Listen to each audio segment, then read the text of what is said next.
Naomi Ishikawa tenía 25 años y había salido de Osaka con una meta clara: retratar América Latina a través del lente de su cámara.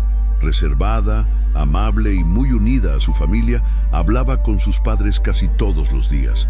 Soñaba con publicar un libro de fotos sobre sus viajes. En marzo de 2011, mientras paseaba sola por las playas de Playa del Paraíso, en la costa mexicana, desapareció sin dejar huellas. Nadie la volvió a ver. Nadie escuchó un grito. Hoy te contaremos la historia de Naomi. Acompáñanos hasta el final para conocer qué pasó con ella. El 19 de marzo de 2011 comenzó como cualquier otro día cálido en Playa del Paraíso, un pequeño destino turístico del sureste mexicano.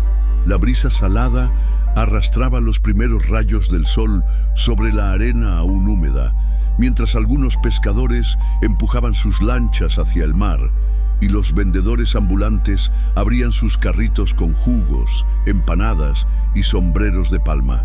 En ese mismo instante, Naomi Ishikawa descendía las escaleras de madera del hostal Cielo Azul, vestida con una camiseta blanca de algodón, pantalones cortos de mezclilla y sandalias color turquesa. Su cabello negro estaba recogido en una trenza baja y llevaba colgada al cuello una cámara analógica Pentax que no se separaba nunca de ella. Doña Guadalupe, la dueña del lugar, la observó desde la cocina mientras colaba café y preparaba pan de elote para los huéspedes. Naomi saludó con una leve inclinación de cabeza como solía hacer y apuntó hacia la playa con una sonrisa tímida. ¿Vas a tomar fotos otra vez, hija?, preguntó la mujer mientras se secaba las manos en su delantal de flores. Naomi no hablaba mucho español, pero usaba dibujos y algunas palabras sueltas para comunicarse. Ese día dibujó un sol y una ola en su libreta y señaló el reloj. Volvería antes del mediodía. Llevaba una mochila ligera donde guardaba una botella de agua, frutas que le había ofrecido doña Guadalupe, algunos rollos de película y su libreta con apuntes en japonés. Pasó frente a la recepción sin hacer ruido, anotó algo en su cuaderno y salió por la puerta principal. La cámara colgaba en su pecho, balanceándose con sus pasos. A las 6:25 de la mañana fue vista por última vez por un grupo de niños que jugaban con una pelota cerca del muelle. Uno de ellos, llamado Matías, recordaría años después que Naomi les sonrió y les hizo una foto, antes de seguir caminando sola hacia el extremo más apartado de la playa, donde las formaciones rocosas formaban pequeñas caletas escondidas del resto del turismo. No llevaba celular, no dejó ninguna nota. Su pasaporte y dinero seguían en la habitación. Nadie la vio regresar. Lo que comenzó como una mañana tranquila, con cielos despejados y turistas en busca de sol, se transformó, con el pasar de las horas, en un silencio incómodo. Naomi no regresó al hostal para desayunar, ni tampoco apareció para el almuerzo, donde siempre se sentaba en la misma esquina de la terraza. Doña Guadalupe, inquieta, empezó a preguntar a los vecinos si alguien la había visto. La respuesta fue la misma en cada rincón. Sí, caminaba por la playa al amanecer, pero después, nada más. Y así, en un lugar donde todos se conocen, Naomi simplemente dejó de existir. Si relatos como este tocan tu corazón, suscríbete, activa la campanita y deja un mensaje de apoyo para su familia en los comentarios. Desde que llegó a Playa del Paraíso, Naomi había establecido una rutina casi inalterable. Despertaba poco antes del amanecer, tomaba una taza de café negro preparado por doña Guadalupe y salía con su cámara a registrar la costa antes de que el calor se volviera insoportable. Siempre regresaba antes del mediodía, se duchaba, almorzaba y pasaba la tarde seleccionando fotografías, escribiendo en su libreta o leyendo algún libro que traía en japonés.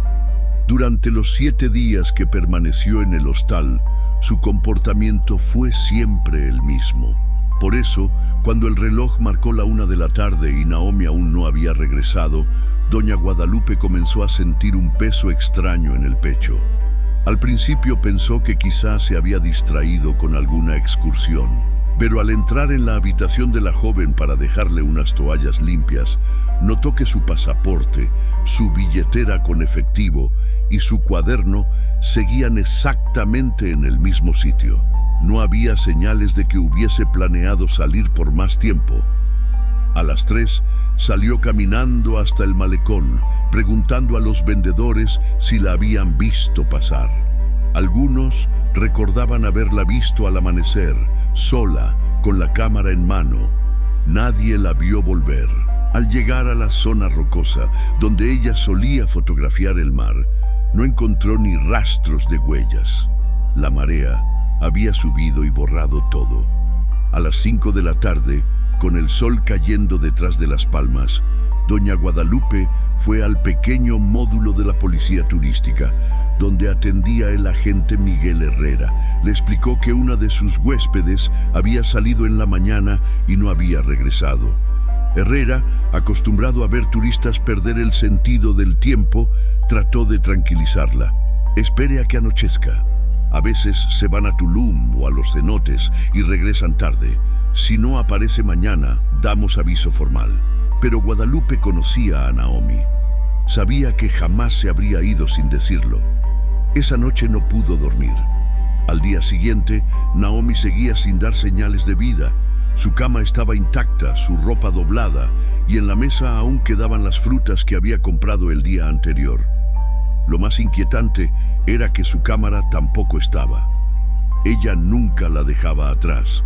Fue entonces cuando la policía local activó el protocolo de persona desaparecida. Era la primera vez, en mucho tiempo, que alguien se esfumaba en Playa del Paraíso sin ninguna explicación lógica. Los primeros días fueron confusos. Voluntarios locales recorrieron la costa, drones sobrevolaron la playa y buzos inspeccionaron las zonas profundas cercanas a los arrecifes. Nada, no una mochila, no una prenda, no un solo indicio. Lo que parecía un descuido comenzó a adquirir la forma de un enigma aterrador.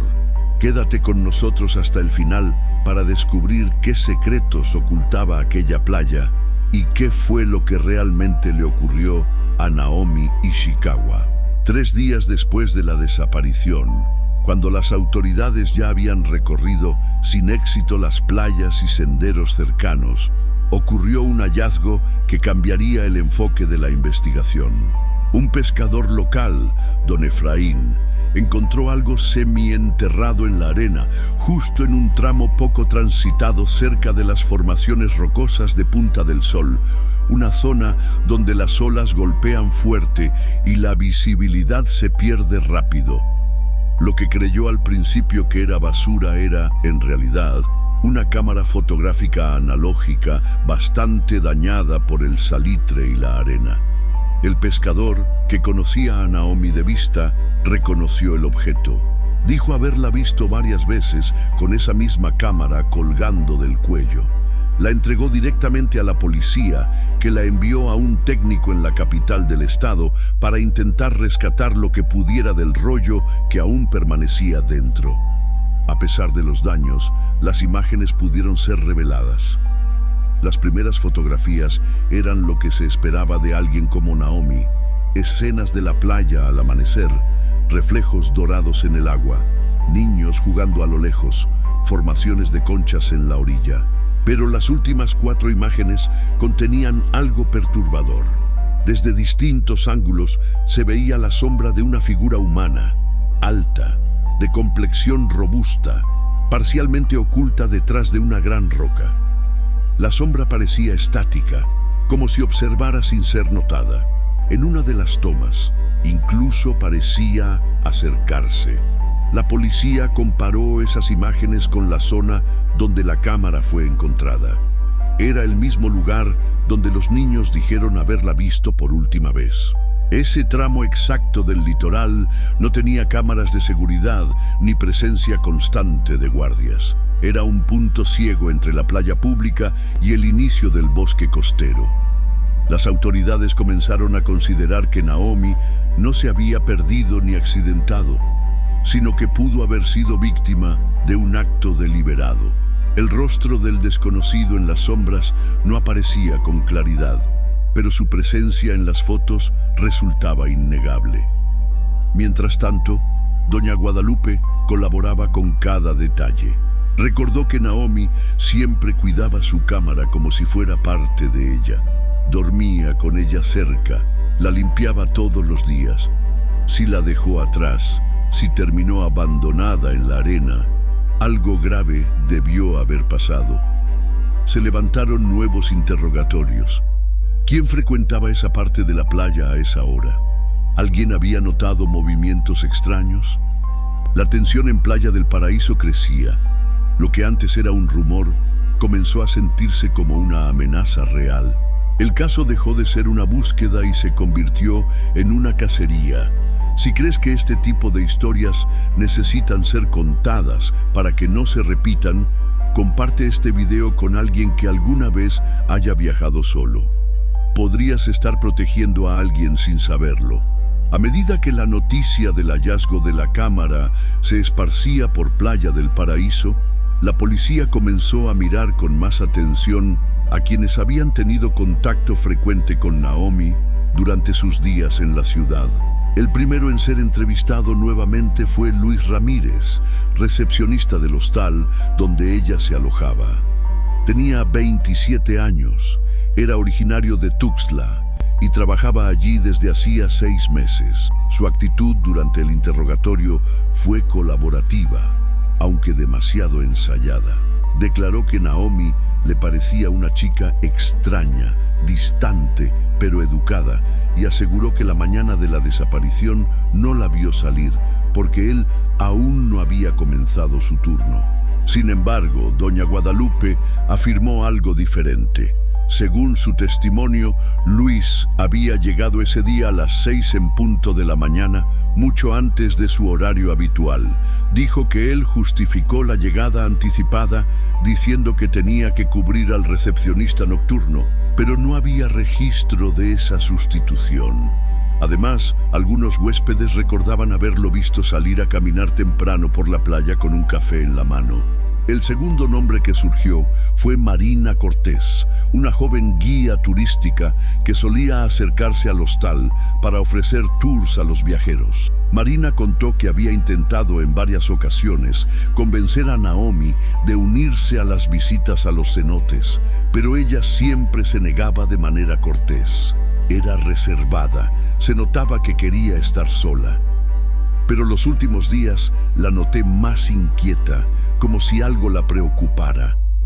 Miraba hacia atrás mientras caminaba.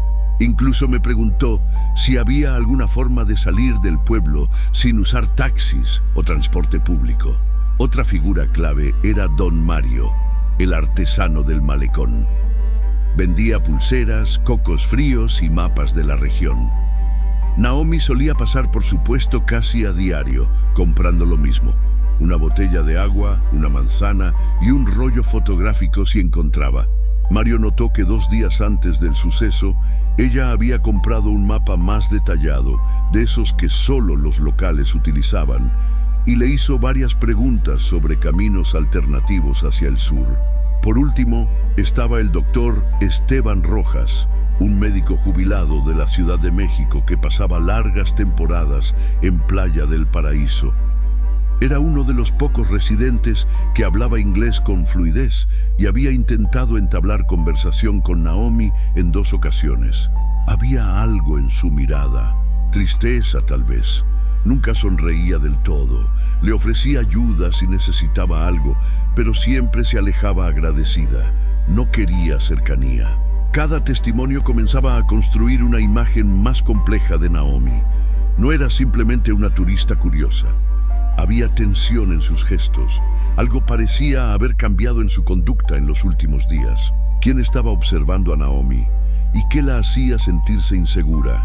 Si te está atrapando esta historia, suscríbete ahora mismo y cuéntanos en los comentarios qué crees que está ocultando Playa del Paraíso. Mientras la policía empezaba a cruzar testimonios, las contradicciones no tardaron en aparecer. Luis Ramírez fue llamado nuevamente. Esta vez, los agentes querían saber por qué había dicho que no vio a Naomi salir si había estado en el hostal desde temprano. Bajo presión, admitió que sí llegó antes de lo habitual, pero solo para organizar unos papeles y preparar café. Sin embargo, ningún otro empleado lo vio realizar tarea alguna esa mañana. Los registros del turno anterior indicaban que no hubo ningún cambio ni ausencia del personal nocturno, lo que desmentía por completo la versión de Luis. Además, el libro de entradas mostraba que nadie había sido registrado entre las 6:00 y las 9:00, lo cual era inusual para una mañana de temporada alta. La policía comenzó a sospechar que Luis tenía más información de la que estaba dispuesto a compartir, pero sin pruebas sólidas no podían avanzar legalmente contra él. Entonces decidieron concentrarse en un objeto que aún no aparecía: la mochila de Naomi.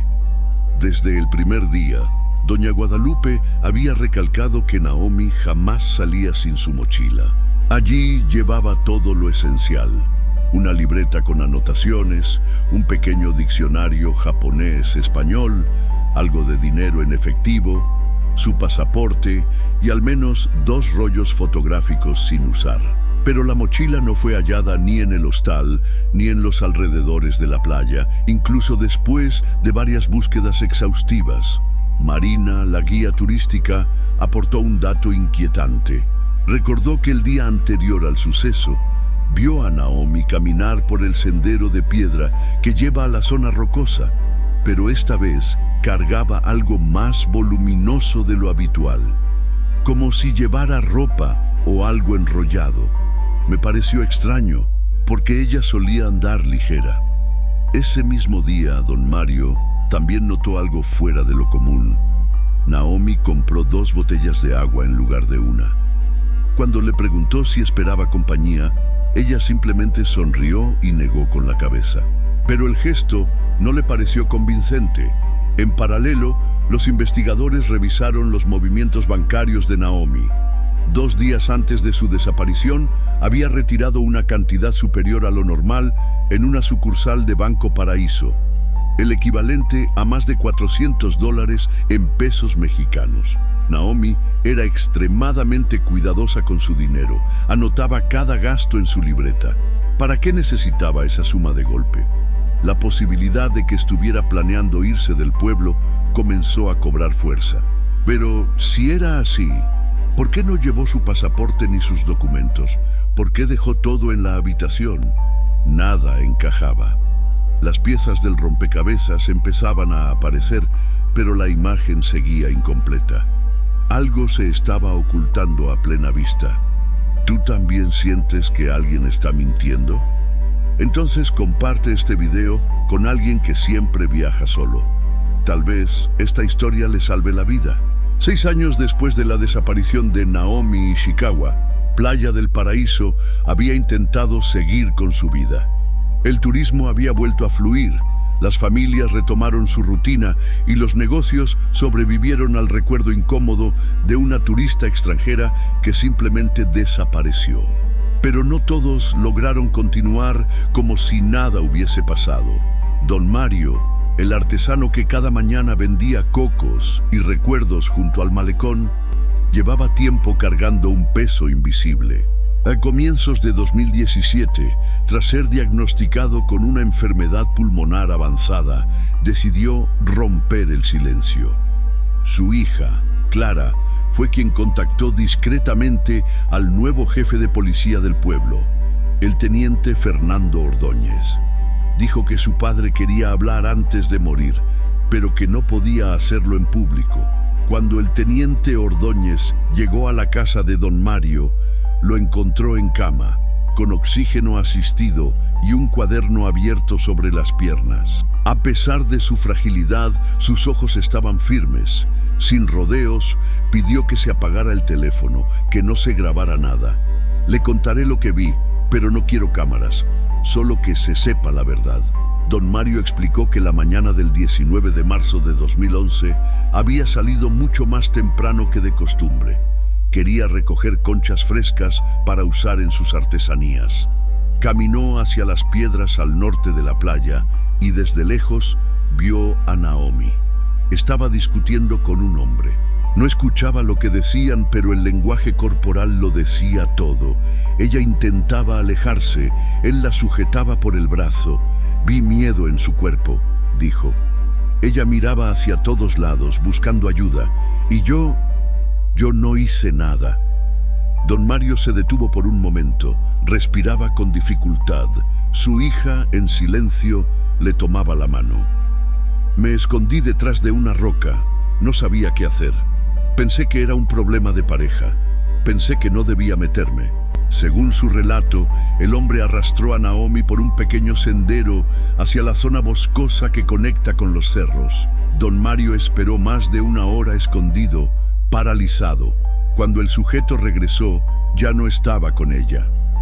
Llevaba algo colgado al hombro, la mochila de Naomi.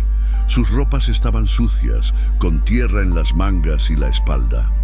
El teniente Ordóñez preguntó si reconoció al hombre. Don Mario no titubeó. Era el recepcionista del hostal, ese tal Luis. Lo vi tantas veces, no hay forma de que me equivoque. La confesión fue devastadora. Por años, la comunidad había buscado respuestas, y todo ese tiempo, alguien las había tenido, guardadas por miedo. Clara, con lágrimas en los ojos, dijo que su padre no quería morir con eso en la conciencia. Quería que la familia de Naomi supiera lo que realmente pasó. ¿Hasta dónde serías capaz de callar por miedo? Si esta historia te está tocando el alma, comenta abajo qué hubieras hecho tú en el lugar de Don Mario. Tras la confesión de Don Mario, las autoridades no perdieron tiempo. El teniente Ordóñez contactó a la Fiscalía del Estado para reabrir formalmente el caso bajo una nueva línea de investigación. Con la identificación clara de Luis Ramírez como posible implicado y una zona delimitada por la declaración del artesano, se organizó un operativo especial con agentes estatales y un equipo forense desplazado desde Villahermosa. Durante años, los cerros detrás de Playa del Paraíso habían sido ignorados por completo. Aunque los pobladores sabían de su existencia, casi nadie se aventuraba a caminar por los senderos internos. El terreno era irregular, lleno de vegetación cerrada, formaciones rocosas y pequeñas cuevas naturales que, en época de lluvias, solían llenarse de agua. Era el lugar perfecto para ocultar algo, o a alguien. La búsqueda comenzó a primera hora de la mañana, con binomios caninos entrenados en rastreo y personal con detectores de metales. Casi 4 horas después, uno de los perros marcó un punto dentro de una caverna pequeña, a unos 3 metros de profundidad. Allí, entre piedras y tierra húmeda, encontraron lo que tanto tiempo se había buscado, la mochila de Naomi Ishikawa. A pesar de los años, el clima seco y el aislamiento del lugar ayudaron a conservar en parte su contenido.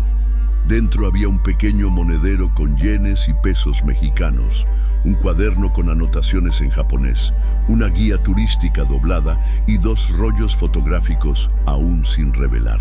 Todo estaba envuelto en una bolsa plástica sellada, como si alguien hubiese querido proteger esos objetos antes de ocultarlos. Lo más inquietante no fue el hallazgo en sí, sino lo que vino después. Al revelar uno de los rollos recuperados, aparecieron nuevas imágenes. Las primeras eran similares a las ya conocidas. Paisajes, detalles del mar, niños en la orilla. Pero las últimas 3 fotos causaron escalofríos. En ellas, tomada desde diferentes días, se podía ver claramente a un hombre observando a Naomi desde lejos. En una, se le veía detrás de una palmera, en otra, caminando en paralelo por la playa, y en la última, más cerca que nunca, mirándola fijamente. No había dudas. Era Luis Ramírez. La policía lo localizó en la ciudad de Mérida, donde vivía desde hacía algunos años bajo su nombre real, trabajando como encargado de recepción en un hotel de mediano tamaño. Había construido una nueva vida, lejos de la costa donde todo ocurrió. Fue detenido sin oponer resistencia. Cuando le mostraron las fotos, su rostro cambió. No dijo una palabra, no negó, no afirmó. Solo agachó la cabeza y pidió hablar con un abogado. Las pruebas ahora eran tangibles. Ya no se trataba de rumores ni de intuiciones. Naomi no se había perdido. Alguien la había seguido, la había vigilado y muy posiblemente la había silenciado. Si aún estás aquí, es porque esta historia te duele tanto como a nosotros. Compártela con alguien que necesite abrir los ojos. A veces, el peligro tiene rostro conocido. Después de su detención en Mérida, Luis Ramírez fue trasladado de inmediato a Playa del Paraíso bajo custodia. Durante las primeras horas se mantuvo en silencio, negándose a declarar. Sin embargo, cuando sus abogados le presentaron las pruebas encontradas, la mochila, las fotos, el testimonio de don Mario, su resistencia comenzó a derrumbarse. En una sala cerrada, sin cámaras ni presencia de prensa, Luis pidió hablar directamente con el teniente Ordóñez. «Quiero contar lo que pasó. Ya no puedo seguir viviendo con esto encima», dijo con voz apagada. Confesó que desde el primer día que vio a Naomi, le llamó la atención su forma de caminar, su silencio, la distancia que mantenía con todos. Lo interpretó como timidez, como una barrera que, creía, podía derribar con simpatía. Intentó entablar conversación en varias ocasiones, pero ella siempre respondía con frases cortas o gestos educados. Nunca fue grosera, pero dejaba claro que no buscaba cercanía. Luis no aceptó el rechazo. Empezó a seguirla desde lejos en sus recorridos matutinos. Observaba por dónde caminaba, qué fotografiaba, cuánto tiempo pasaba sola. Se convenció de que con el momento adecuado podría acercarse sin asustarla, que si ella lo conocía mejor, cambiaría de opinión. La mañana del 19 de marzo salió temprano del hostal antes de que el resto del personal comenzara su turno. Llevaba la intención de hablar con ella de una vez por todas. La encontró cerca de las rocas, tomando fotos del mar. Se acercó desde detrás de una palmera y la llamó por su nombre. Naomi se sobresaltó, retrocedió unos pasos. Luis insistió. Le dijo que no quería hacerle daño, que solo necesitaba hablar. Pero ella no entendía bien lo que él decía y le pidió en inglés que se alejara. Cuando él dio otro paso hacia ella, Naomi comenzó a gritar. En ese momento todo se salió de control. «Solo quería que me escuchara», repitió Luis una y otra vez durante su declaración. Dijo que la sujetó por los brazos para que dejara de gritar, pero que ella forcejeó con fuerza. En medio del forcejeo tropezaron. Naomi cayó de espaldas y golpeó la cabeza contra una piedra. Luis entró en pánico. Comprobó que no respiraba. Se quedó junto al cuerpo durante minutos, paralizado. Finalmente, arrastró el cuerpo hacia la entrada de un sendero oculto entre los cerros. La ocultó entre piedras, cubrió el sitio con ramas y huyó. Luego volvió al hostal. Se duchó y fingió preocupación. «Cada día, desde entonces, he vivido como si tuviera los pies enterrados en arena húmeda», dijo al final. La confesión no trajo alivio, solo más preguntas. ¿Qué lleva a una persona a convertir la obsesión en violencia? Si conoces a alguien que no entiende el significado de la palabra no, hazle ver esta historia. El silencio también mata y la insistencia no es amor. Cuando las autoridades mexicanas confirmaron que Luis Ramírez había confesado su responsabilidad en la muerte de Naomi Ishikawa, la Embajada de Japón en Ciudad de México fue notificada de inmediato. La noticia llegó a los padres de Naomi una madrugada de abril, hora de Osaka. Haruto y Misaki Ishikawa llevaban más de 6 años esperando una respuesta. En silencio, con fotografías colgadas en las paredes, con la maleta de su hija aún guardada en un rincón del cuarto. El gobierno japonés facilitó su viaje al país. No era la primera vez que pisaban territorio mexicano. Ya lo habían hecho en 2011, poco después de la desaparición, cuando todo era confusión y preguntas sin respuesta. Pero esta vez el propósito era distinto. Iban a recuperar lo que quedaba de su hija y a cerrar un ciclo que había devorado sus vidas en silencio. A su llegada a Playa del Paraíso, fueron recibidos por el teniente Fernando Ordóñez, quien personalmente se encargó de explicarles los hallazgos, el proceso judicial y lo que vendría después. También les entregó la mochila encontrada en los cerros. Dentro aún estaban las anotaciones de Naomi, palabras en japonés mezcladas con frases sueltas en español.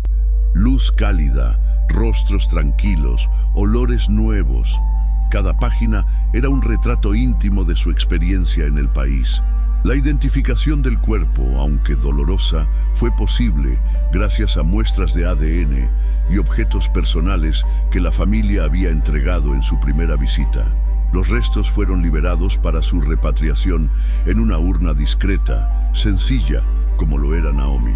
Antes de partir, Haruto pidió ver el lugar donde se había encontrado la mochila. Subieron a los cerros guiados por los rescatistas. No dijo una palabra durante el recorrido. Solo observó el terreno, las piedras, el árbol bajo el cual su hija había sido escondida. Se arrodilló, colocó una pequeña figura de papel, un origami en forma de grulla, y cerró los ojos. En la entrada del hostal Cielo Azul, Doña Guadalupe había colocado una fotografía de Naomi sobre una repisa junto a una vela encendida. La familia se hospedó allí durante los 2 días que pasaron en el pueblo. No aceptaron entrevistas, no reclamaron nada, solo agradecieron. Antes de subir al vehículo que los llevaría de regreso al aeropuerto, Misaki miró a Doña Guadalupe y le entregó una carta. Estaba escrita a mano, en español sencillo.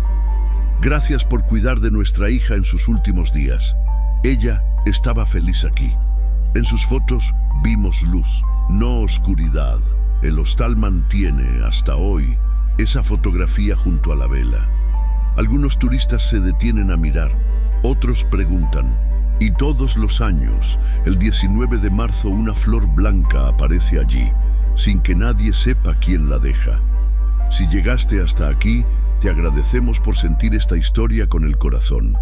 No olvides compartirla, porque hay familias que aún esperan y sus nombres merecen ser recordados. Luis Ramírez fue juzgado por homicidio imprudencial y ocultación de cadáver.